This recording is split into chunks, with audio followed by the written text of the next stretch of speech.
What is the most important question in wholesaling real estate? So I'm going to give you my take on this, but I'm also going to use a book that I just left a book review on, Essentialism by Greg McCown. Now, Greg says the difference between a non-essentialist and an essentialist is a non-essentialist thinks all things to all people. I have to. It's all important. How can I fit it all in? But an essentialist thinks less but better. I choose to. Only a few things really matter. And what are the trade-offs?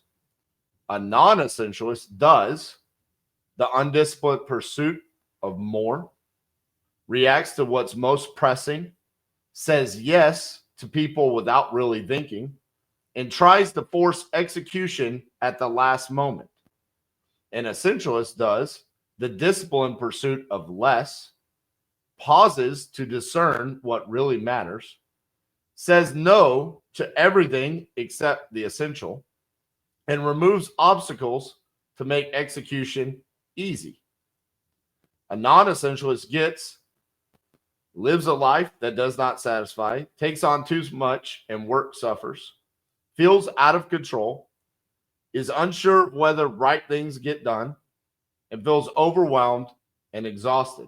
An essentialist lives a life that really matters, chooses carefully in order to do great work, feels in control, gets the right things done, and experiences joy in the journey. Now, the reason why I'm sharing this is because as I'm about to share the most important question in wholesaling real estate, in my opinion, it all comes down to being an essentialist or being a non-essentialist in your business, and most importantly, when you're acquiring real estate deals. So to me, the most important question in all of wholesaling real estate is how much do you want for the property? It's very simple. However, in almost every script that I've read throughout my entire industry and throughout my decade of being in this industry, what I see is that's the last question that we're supposed to ask the sellers. However, when you look at what Greg says an essentialist should be doing, you should say no to everything except the essential. So if you're going to sit there and you're going to ask a seller, why are you looking to sell? Tell me about the condition. Tell me about your timeline. And then you get the price. You're going to run into so much time that's wasted. You're not removing obstacles to make execution easy. And quite frankly, a non-essentialist tries to force execution at the last moment. Isn't that what we're doing when we ask about the price at the end? We're trying to force execution at the last moment. When you look at the power of things that we gain from asking this one question early on, and in our circumstance, if you follow the King Closers formula, it's the second question that you're asking. Do you have a property that you want to sell? Yes, I do. How much do you want for it? That is how the majority of our conversations should be going. When we ask that, we get an idea of how savvy the seller is. We get an idea to see where their heads are at. And quite frankly, right there, you get an idea of how motivated they are to sell the property. We see it time and time again when we review people's calls that are using the closer's formula. When they ask someone, how much are you looking to get for the property? They give a number, and then it's followed directly behind the motivation and the reasoning behind that number. It's human nature for people to divulge that information right there. It's a great thing. It's a beautiful thing when we're acquiring properties. However, when we don't ask the question early on, and we go into things like trying to build rapport, and we ask things about the condition and the timeline and the occupancy and all these other vitally important things that we need to ask and we need to understand in order to acquire the property. The problem is it's just the order in which we're doing it. When we ask those questions, what we're doing is we're kicking the can down the road. We're not being an essentialist. And what ends up happening is we're also allowing the seller to become more and more comfortable to say a higher number. The other thing is It gives you insight on where to take the conversation. See, if you're following the closer's formula, what you're trying to identify as quickly as possible is which seller bucket does this seller fall in. What are the 4 seller buckets? Well, it's right price, highly motivated. Wrong price, highly motivated. Those are the 2 good buckets. Those are the buckets that you're going to attempt to close. Wrong price, no motivation, full retail. Move on from that. Right price, no motivation. Something's off. The least common bucket, but it feels like this could be a scam if there's no motivation for them to sell the house for a discount. So we're trying to identify that. What do we have to do? Well, in order for us to identify which bucket they're going to fall in, we have to know the price, where they're wanting to sell the property at, and what their motivation is. And see, an essentialist would ask, how much do you want for this property? And then right after that, we identify their pain and motivation by saying, tell me a little bit about what you got going on. And then it allows them to talk about what is most important to them. This allows us to decide what direction we want to take the conversation, how to navigate this conversation.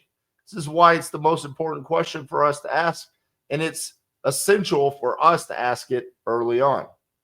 The other thing is it can save an enormous amount of time if we're able to identify that they are lying in one of the 2 bad buckets. And quite frankly, the most common bad bucket is wrong price, not motivated.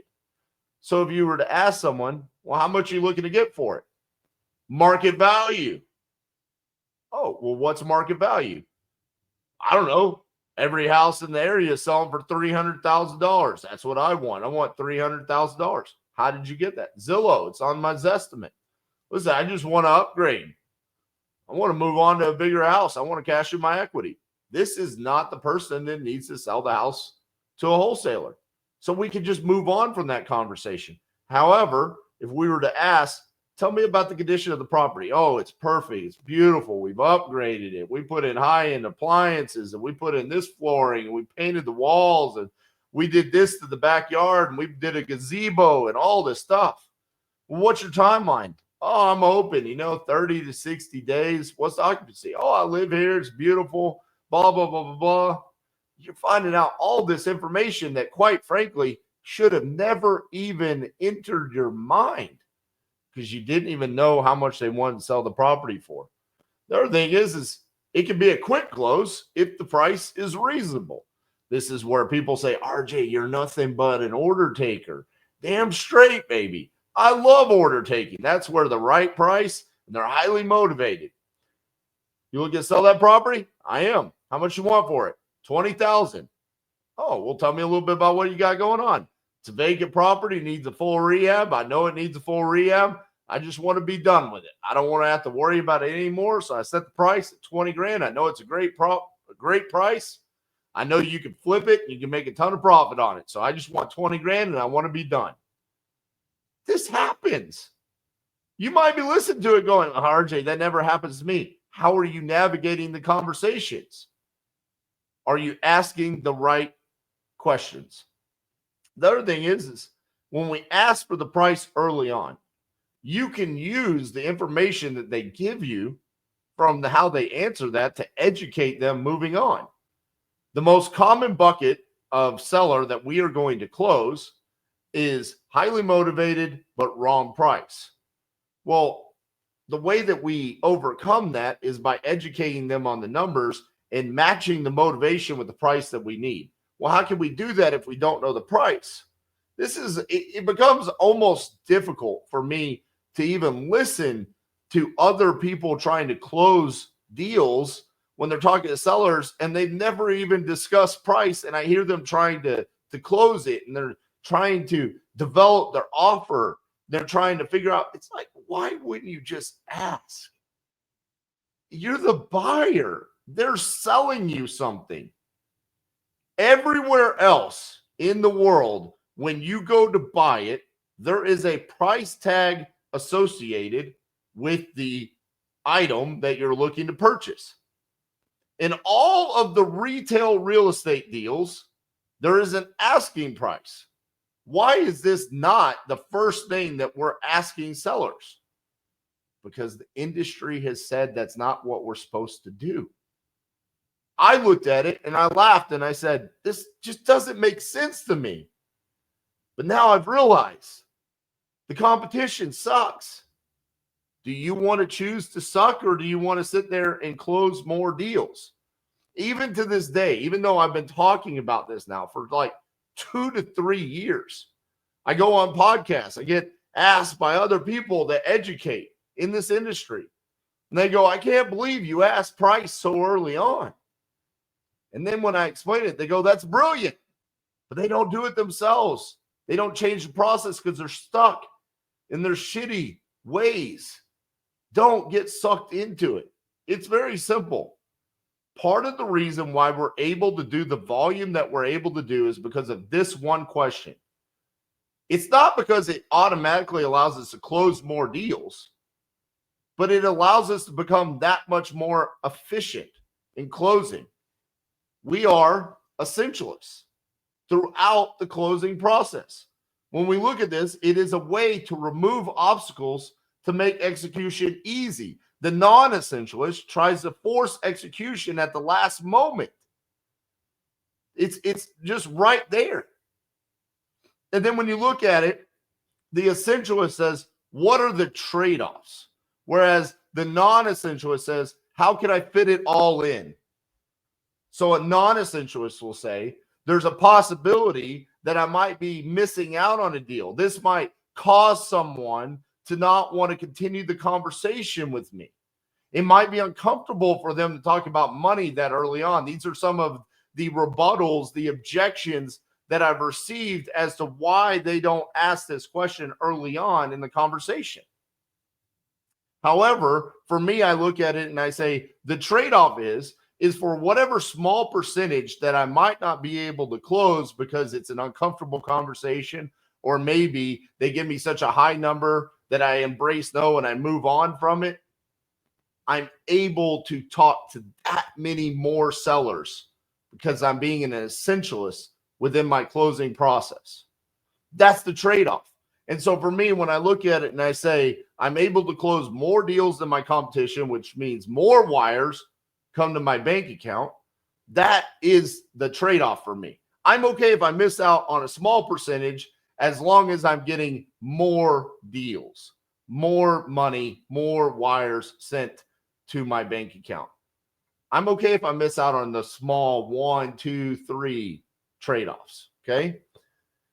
When you ask early on, it catches people off guard. See, we have essentially trained the sellers because, I mean, let's be honest. How many sellers do we talk to that haven't already talked to multiple people?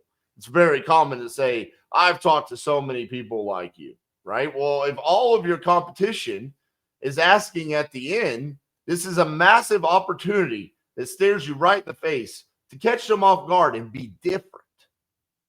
Be different than the competition that does not execute. If you're able to go in and make this a quick and efficient phone call where you're saying, do you want to sell? How much do you want to get for it?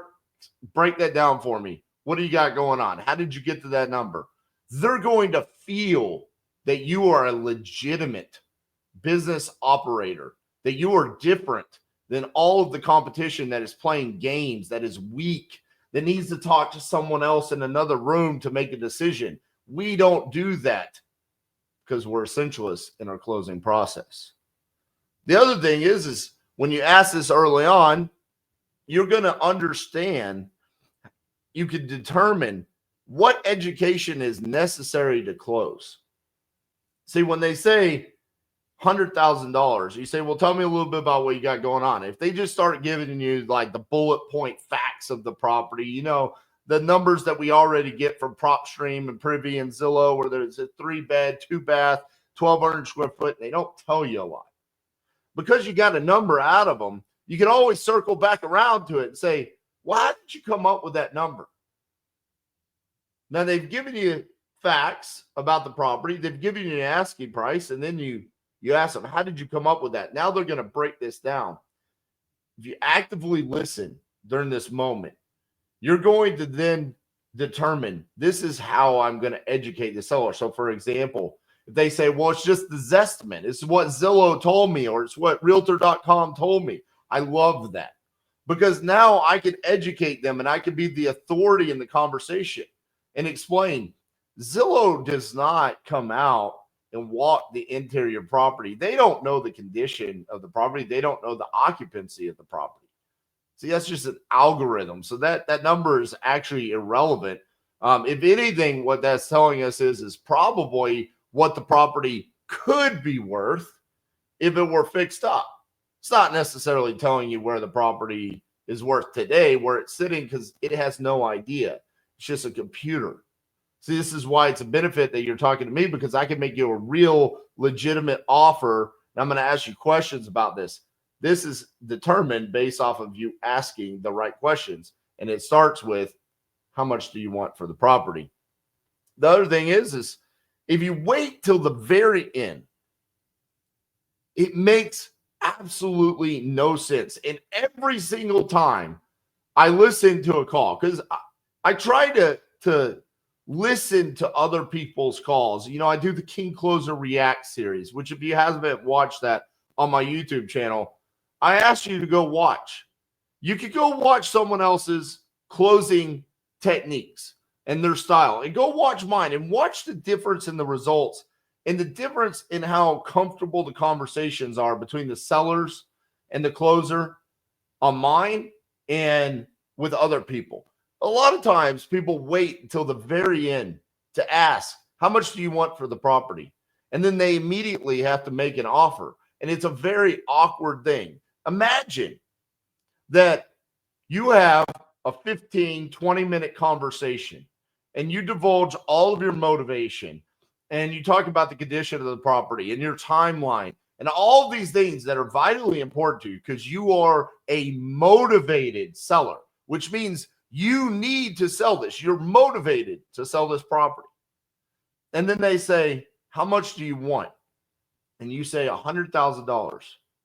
And then they go, ooh, my imaginary friend over here said 50,000.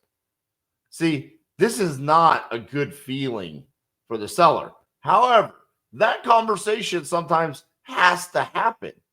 There's going to be sellers that say 100,000 and you need it at 50. Now, how do you make that more comfortable? Mr. and Mrs. Seller, how much do you want for that property? I want $100,000. Okay, tell me what you got going on. And then they explain the condition and the occupancy and the timeline. And as you're going on, you can explain to them, what I'm seeing is that the property, if it were fixed up, because you just explained to me that the property does need work, it could be worth $120,000. But in order to do that, you said it needs floors and the tenants messed up the walls, and then we would have to paint and the AC is not working. And so I'm feeling like that's going to cost me X amount of dollars to achieve the 120,000. Does that make sense? So see, Mr. and Mrs. Seller, I know that you want $100,000, but based off of everything that you just explained to me, I need to be at 50,000. That happens over the span of the 15-minute conversation, not the non-essentialist way, which is we have a 15-minute conversation and then try to execute at the end. No. We don't do that. See, we walk them through, and it's a much different experience for the seller. This is why regularly what you see happen on my calls is a seller starts at a very high price, and by the end, without me even making an offer, the price has significantly come down to where I can say yes. And the competition looks at that and says, you didn't do anything. No. You just don't understand. Asking the right questions and having a process that is easy for the seller to understand. And if they are truly motivated, we are finding the right sellers and finding the right deals for our end buyers by asking the right questions along the way. And it all starts with the most important question in wholesaling real estate, which is, Mr. and Mrs. Seller, how much do you want for that property? You can ask anyone that has bought the King Closers formula inside of Titanium University, when they started asking this question early on in their conversations with sellers, it completely revolutionizes their business. They get better deals and they get more deals. Isn't that what we're after? Give it a shot in your seller calls and see if it makes a difference. Don't be like the competition that is stuck in their old ways and saying, we've never done it that way, so I'm not going to change. All it took was someone to come in and say, there's a better way to do it. And for me, that's how I felt. So I started doing it. And now I'm the guy saying, there's a better way to do it. Ask early on, how much do you want for that property? And see how many more deals you close moving forward. Appreciate you guys. Let me know what you think in the comments. Make sure you give me a like in this video, and we'll see you guys tomorrow.